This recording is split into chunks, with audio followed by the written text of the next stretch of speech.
Hi, everyone. I'm Eric Kiesauer, and this session is to discuss protecting your pay for 2020 in Fayette County Schools. So we have a new benefits program at Fayette County Schools called Total Rewards. It's now a program that's managed by your Fayette HR team. It gives them and us more control over the program design and the aspects of education that we can provide you. We have more and better materials and media that explain our plans to you, and it gives us tremendously expanded capability locally to help you understand your plans and the options that you have, get prompt answers to your questions, and then be confident about the decisions that you make for yourself and your family.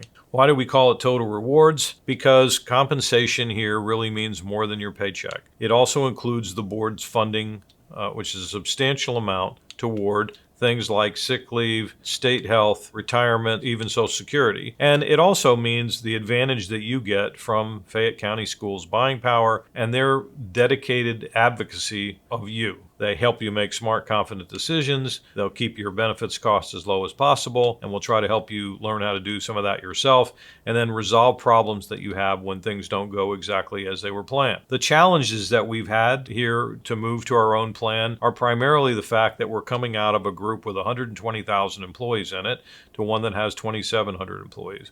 And of course, our goals are to do what? Keep the benefits the same or better if we can than what you had in Georgia Breeze, and keep the costs the same or lower than what you had in Georgia Breeze.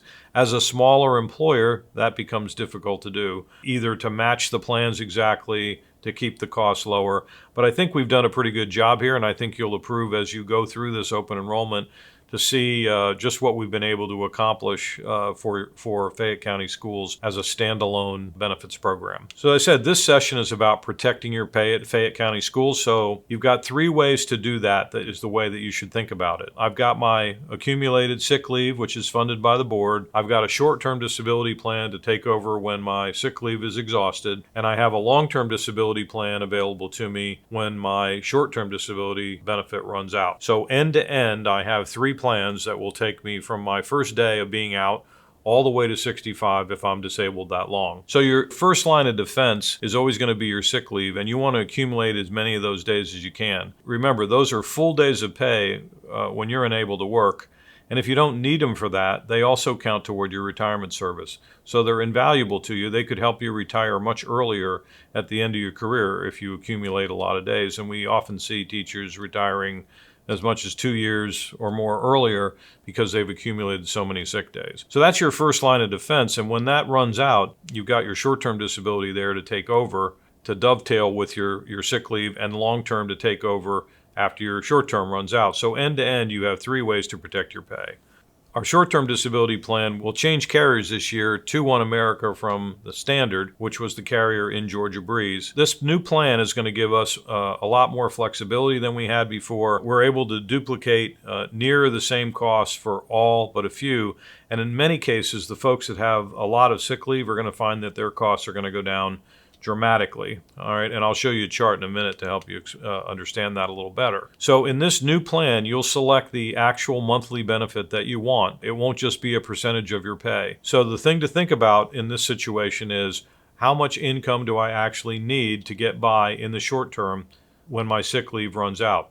The plan may let you buy a benefit of, say, $2,000 a month, but you don't necessarily want to insure that because we're trying to spend as little as we possibly can on this stuff. So pick the benefit amount that you actually need to get by for that period of time and perhaps spend less on it. And then select the benefit start period or wait period that you want that reflects the sick leave that you have. If I have 5 sick leave days, that's 7 calendar days, and we're counting calendar days in our benefit start date or our benefit wait period in the short-term disability. If I have 22 sick days, that's pretty much 30 calendar days. Okay, so I can pick a plan that starts after 30 days, right? But in the new plan, we're giving you more options for longer benefit start dates to reflect those greater accumulations of sick leave that you all may have. Okay, the more sick leave you have, the lower your cost, right? So take a look at this chart and you'll see now we have 6 different benefit start dates to choose from. You look at your sick leave days each year, and we'll include that in the benefit system so that you can see what they are before you enroll. Then you pick a benefit start date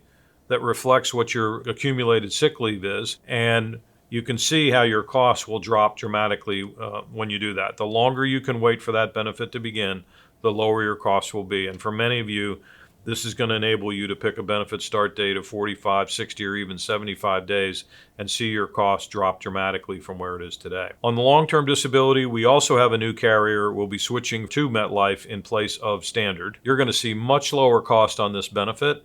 For some people, it might be as little as 10%. But for most, it's going to be much more than that, and many folks will see savings on long-term disability coverage of as much as 70%. Okay, one plan, not four plans. This benefit's assuring 60% of your pay all the way to 65 if you're out that long. Starts at 180 days, which is when the short-term disability benefit period ends, and again could take you all the way to 65 if you're out that long. Your cost, as you know, is based on your age and your salary, and when you're in the benefit system, it knows that data and it will tell you exactly what your cost is. As we said, everybody pretty much is going to see a very significant decrease in the cost of long-term disability. The plan will automatically recognize your pay increases during the year, so whatever you sign up for, if your pay increases during the year for any reason, the plan will recognize that additional income when it comes time to calculate your benefit. Just like the short-term disability, if you're signing up for long-term for the first time, you're going to be asked to answer some medical questions to enable you to sign up. And then if you are approved, you would still have, at least in the first year, some pre-existing conditions, limitations, anything that you receive treatment for in the several months before a disability would be considered a pre-existing condition, and you'd have a limited benefit for that condition in year one. No other conditions would have limits, just the one that is considered pre-existing. So for more details on our plan, you'll be going to the Fayette County Schools website. Forget about the other resources that you may have used in the past. Now we've assembled everything that we think you might need on your Fayette County Schools benefit site. This is just a little sample on the screen here, but you'll go to your Fayette County homepage and go to benefits from there. And as I said, I think we've assembled everything we think you need, so that there's no need for you to be Googling or going directly to insurance companies where you'll have a difficult time finding what you want to find. So that's it for this session. If you have further questions, please just email them to us at openenrollment@mail.fcboe.org or call your benefits department here at Fayette County Schools, and they'll be happy to help you. So I hope this is helpful to you. If you have further questions, you know where to get the answers, and I wish you the best of luck in the rest of your open enrollment.